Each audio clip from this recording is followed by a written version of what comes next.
In the year 1234, a single act of betrayal tore open the gates to the most devastating invasion in Chinese history. One man, a trusted general of the Song Dynasty, walked into a Mongol camp and handed them something more valuable than gold, more deadly than any weapon: the secret routes into the heart of China. His name was Liu Heima, and his treachery would cost 100 million lives. The 13th century was an age of empires and blood.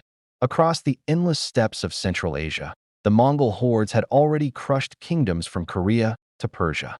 Led by the descendants of Genghis Khan, they were the most feared military force the world had ever seen. Cities that resisted were erased from existence. Those that surrendered suffered a slower death. But there was one prize the Mongols hungered for above all others: China. The Song Dynasty ruled southern China, a civilization of 100 million souls, wealthy beyond imagination, protected by mountains, rivers, and centuries of military tradition. The Song emperors believed their borders were impregnable. They had fortresses carved into mountainsides. They had the Yangtze River, a natural barrier that had turned back invaders for generations. They had generals sworn to defend the realm with their lives. They believed they were safe. To the north, the Mongols had already conquered the Jin dynasty, but Song China remained defiant. The terrain was treacherous. The mountain passes were narrow and deadly. The rivers could swallow entire armies. For years, Mongol commanders stared at Song territory like wolves watching a fortress, hungry, frustrated, searching for a way in. They needed someone on the inside, someone who knew the secrets, someone who could be bought. They found Liu Heima. Liu Heima was not born a traitor. He was born into the world of warriors, a professional soldier who climbed the ranks through blood and ambition. In the chaotic frontier regions where Song China met the northern wastes, men like Liu Heima were both necessary and dangerous. They commanded troops. They understood the terrain. They knew where the empire was strong and where it was vulnerable. For years, Liu Heima served the Jin dynasty, the kingdom that ruled northern China before the Mongols came. He fought in their armies, defended their borders, earned his reputation as a skilled military commander. But loyalty, for Liu Heima, was never about honor. It was about survival. And when the Mongols began their conquest of Jin territory, Liu Heima made his first calculated betrayal. He defected to the Mongols. It was 1213, and the Jin dynasty was crumbling. Liu Heima saw the future, and it wore Mongol armor. So he crossed enemy lines, bent the knee to the conquerors, and offered his services. The Mongols, always pragmatic, accepted. They didn't trust him, not yet, but they recognized his value.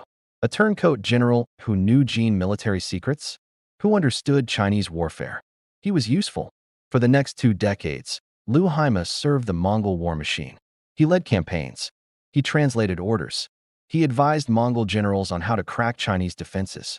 And with every city that fell, with every fortress that burned, Liu Heima grew richer. The Mongols rewarded treachery handsomely: land, gold, titles. But wealth wasn't enough for a man like Liu Heima. He wanted more. By the 1230s, the Jin dynasty was destroyed. The Mongols had conquered the north.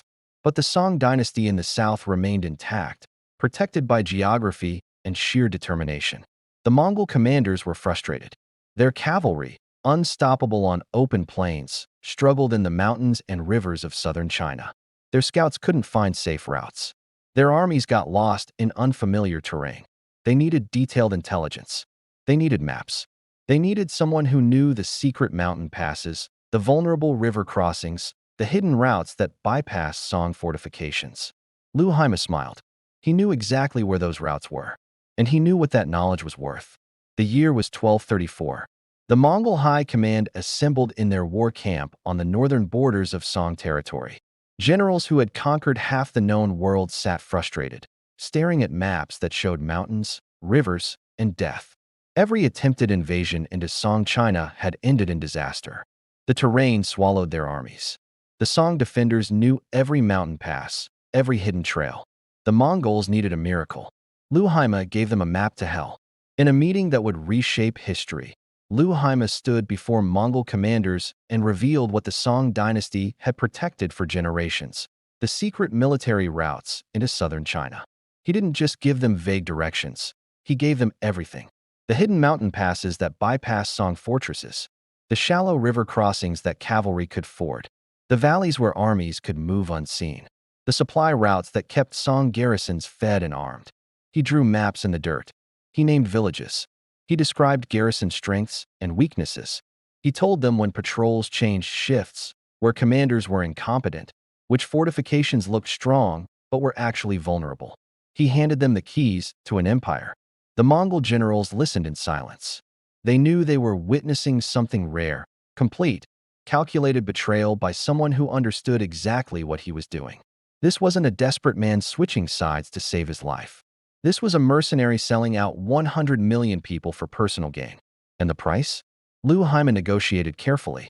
He wanted land, vast estates carved from conquered Song territory. He wanted titles. He wanted authority over the very people he was betraying. The Mongols agreed to everything. Why wouldn't they? What he offered was priceless.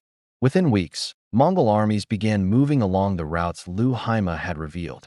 Mountain passes that Song scouts thought were secret suddenly filled with enemy cavalry. Rivers that were considered uncrossable barriers became Mongol highways. Fortresses that had stood for centuries found themselves surrounded, cut off from reinforcements. The Song commanders were paralyzed with confusion. How did the Mongols know these routes? How were they moving through terrain that should have been impossible? Panic spread through military ranks. Messengers rode frantically between garrisons, carrying desperate questions with no answers.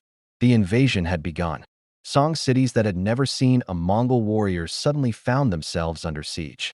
Populations that believed they were safe woke to the thunder of hooves and the smoke of burning villages. Refugees flooded southward, carrying stories of an enemy that seemed to appear from nowhere, strike like lightning, and vanish into mountains they shouldn't have been able to navigate. And Liu Heima? He rode with the Mongol vanguard, pointing out targets, identifying officials, naming which cities would surrender and which would resist. He had become the architect of his own people's destruction, and he did it with cold efficiency. The Song dynasty's defensive strategy, built over centuries, collapsed in months. Not because the Mongols were invincible, but because Liu Heima had sold them the map. One man's betrayal had opened the floodgates to catastrophe. The consequences of Liu Heima's betrayal were catastrophic beyond measure. Within a year, entire provinces of Song China fell to Mongol control. Cities that had stood for centuries were reduced to ash. The death toll climbed into the millions. Soldiers slaughtered in ambushes they never saw coming. Civilians caught in the path of armies that moved through impossible terrain with terrifying speed. The Song dynasty's military leadership imploded. Generals who had spent their lives studying defensive strategy found their plans worthless. The fortifications they trusted, the natural barriers they relied upon, all useless because the enemy had been given a guided tour by one of their own. Economically, the invasion was apocalyptic. The Yangtze River Valley, China's breadbasket, became a war zone. Trade routes collapsed. Farms burned. Famine followed conquest like a shadow. Refugees flooded into southern cities, overwhelming resources, spreading disease and desperation. The psychological impact was perhaps even worse than the physical destruction. The Song people had believed their empire was protected by heaven and geography. Now they knew the truth. They had been sold out from within. The betrayal shattered something fundamental, the trust that held an empire together. And it didn't stop with military defeat.